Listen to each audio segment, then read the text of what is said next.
Hello everyone, আসসালামু আলাইকুম। অনেকদিন পর আবারও নতুন একটা ব্লগ নিয়ে হাজির হয়ে গেলাম। সকাল সকাল আমাদের পাখিগুলোকে রোদে দিয়েছিলাম। তারপর আমি এখানে গোসল করে একটু কিছুক্ষণ রোদে বসেছিলাম। এখন আমাদের আলু গাছ থেকে আমি কিছু আলু তুলবো। তো এই আলুগুলো লাগিয়েছিলাম মাত্র 2 মাস হয়েছে, কিন্তু যে নষ্ট হয়ে যাচ্ছিল বলে আলুগুলো এখনই তুলে ফেললাম। তো অনেক ছোট ছোট আলু হয়েছিল।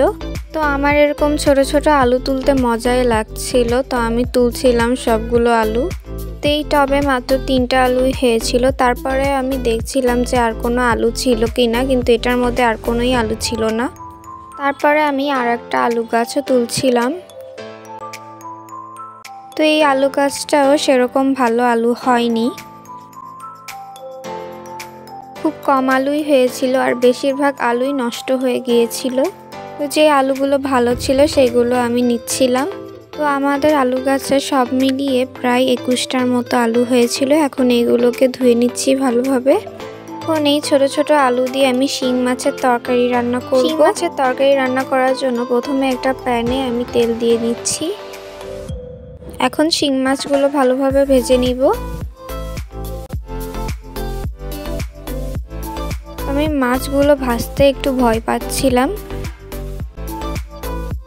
ভেজে রাখা মাছের মধ্যে এখন আমি বাটা মশলাটা দিয়ে দিয়েছি।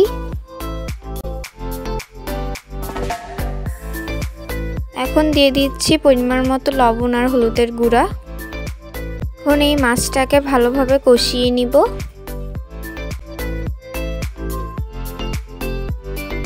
তারপর আমি কেটে রাখা কাঁচামরিচ, আলু আর টমেটো এই মাছের তরকারিটার মধ্যে দিয়ে দিলাম। এখন আবারও মাছটাকে ভালোভাবে কষিয়ে নিব। এখন দিয়ে দিচ্ছি পরিমাণ মতো পানি।